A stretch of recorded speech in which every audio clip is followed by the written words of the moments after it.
पारस, ये बताइए कि जुहू की तस्वीरें हमने अक्सर देखी है, पिछले 2 साल से वहां भी लगभग सन्नाटा हमें देखने को मिला, लेकिन वहां पर इस वक्त किस तरह की तैयारी चल रही है, क्योंकि बड़ी तादाद में वहां भी बिहार और उत्तर प्रदेश के लोग हैं जो कि छठ मनाते हैं।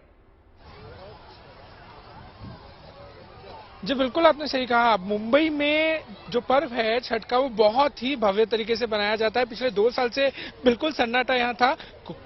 कोविड जो था उसकी वजह से रेस्ट्रिक्शंस लिए गए थे। रेस्ट्रिक्शन की वजह से जो है बीच पे छठ पूजा मनाना वो अनुमति नहीं दी गई थी। मगर इस साल सारे त्योहार हमने देखा है मुंबई में कि किस तरह से मनाए जा रहे हैं, बड़ी ही भव्यता से और बिना कोई रेस्ट्रिक्शन से जो है वो त्योहारों को मनाया जा रहा है। ऐसे में छठ पूजा के लिए भी तैयारियां शुरू हो गई है। ये जुहू का इलाका है, जुहू बीच है, जहां पर लोग बड़ी तादाद में पहुंचते हैं। छठ पूजा के समय पे पैर रखने तक की यहाँ पर जगह नहीं होती, इतने लोग आते हैं। पहले आपने बिल्कुल सही कहा कि यूपी बिहार में जो है इस पर्व को बहुत ही बड़े तरीके से मनाया जाता था, मगर मुंबई में भी पिछले कुछ वर्षों में ये देखा गया है कि लोग बड़ी तादाद में पहुंचते हैं। जुहू हो, गिरगांव चौपाटी हो, मलाड का इलाका हो, जहां जहां बीचीज हैं वहां पे लोग बड़ी तादाद में पहुंचते हैं। तैयारियों का नजारा थोड़ा सा आपको दिखाना चाहता हूं। लगातार जो है वो स्टेज यहाँ सज रहे हैं, तैयारियां जो है वो शुरू है। लाइफ गार्ड जो है वो रखे गए हैं। वैसे जुहू का बीच है, वहां पे लाइफ गार्ड जरूर रहते हैं, बट तादाद जो है उनकी बढ़ा दी गई है, क्योंकि जिस तरीके से पूजा होती है उसमें लोगों की सुरक्षा करना बेहद ही जरूरी होता है। वहीं मुंबई पुलिस जो है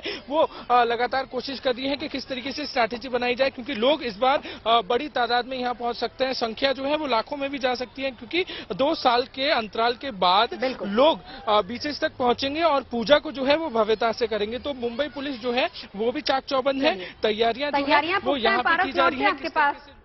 दिल्ली में तैयारियां किस तरह की हैं? क्योंकि दिल्ली में सियासत ज्यादा और तैयारियां कम नजर आती हैं। तेजश्री के पास चलेंगे। तेजश्री, ये बताइए कि जो वायदे प्रॉमिसेस किए गए हैं, क्या उस हिसाब से ही तैयारियां हो रही हैं या फिर अलग अलग पार्टियों के नेतागण अपने अपने हिसाब से उसका इंटरप्रिटेशन कर रहे हैं?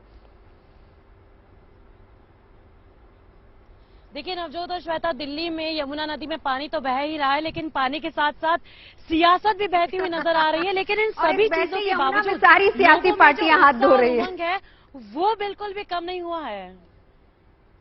बिल्कुल सारी सियासी पार्टियां सुबह से ही अपनी तरह से यहाँ पर हम कह सकते हैं जिस तरह से नौका विहार होती है, उस तरह से सियासत भी अपनी अपनी जगह पर नौका में बैठकर विहार करिए। लेकिन हम आपको तस्वीरें अब दिखाएंगे, क्योंकि जीएनटी की हमेशा यही कोशिश रहती है कि पॉजिटिव तस्वीरें दिखाए। मेरी मौजूदगी इस वक्त जो है वो आईटीओ के यमुना घाट पर है, जहां पर तैयारियां यहाँ पर, ये तो यमुना घाट हुआ, लेकिन चूंकि अब ये भी कहा जा रहा है कि एनजीटी की तरफ से रोक लगा दी गई है, तो अलग से यहाँ पर घाट भी बनाए गए हैं। अभिषेक यहाँ पर आए और आप बताएं कि छठ पूजा समिति दिल्ली ने यहाँ पर इस तरह से घाट बनाए हैं और यही कहा जा रहा है कि एक दिन में लगभग 1 से 1.5 लाख लोग यहाँ पर आकर पूजा अर्चना कर सकेंगे। आज नहाय खाए का दिन है, कल खरना होगा और यहाँ पर बहुत ही खूबसूरती से एक छोटा सा सवाल आपसे पूछना चाहूंगी। जिस जगह पर आप मौजूद हैं, आप आईटीओ बता रही हैं, यहाँ पर यमुना का घाट, कई बार वहां से मैंने छठ की रिपोर्टिंग की है, तो इस बार मुझे बताइए सबसे बड़ी दिक्कत जो हम देख रहे थे, वहां झाग बहुत हुआ करता था, कार्सिनोजेनिक है, उससे कैंसर तक हो सकता है लोगों को, और इस वजह से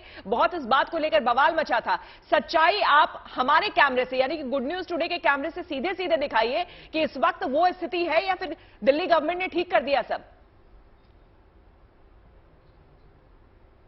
देखिए सुबह तक, जब तक 10:30 बज रहे थे तब तक यहाँ पर बहुत ज्यादा झाग था, लेकिन अब तस्वीरें देखिए तो झाग को केमिकल डाल के रासायनिक जो रसायन होता है वो डाल के पूरी तरह से खत्म कर दिया गया है।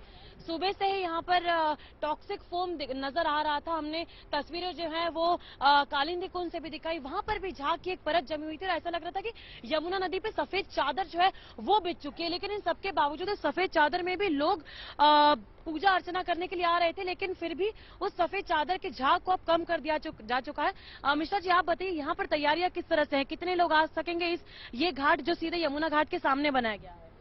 इसमें लगभग 5,000 के आसपास तो परिवार आके यहाँ छठ पूजा मना सकता है। एक बार में 5,000? हाँ, एक बार। यहाँ पर ये जो बनाया जा रहा है ये क्या है? ये सिरसोक्ता है, यहीं पे रख के और दिया कपड़े अपने बैठेंगे चारों तरफ और उसमें प्रसाद चढ़ा के धूप बत्ती जला के और पूजा करेंगे। और ये बताइए कि सुबह हम देख रहे हैं छठ पूजा को लेकर काफी सारी सियासत चल रही है, आप लोगों के उत्साह उमंग जो चलिए उत्सव के बीच में नेताओं का धर्म है सियासत करना।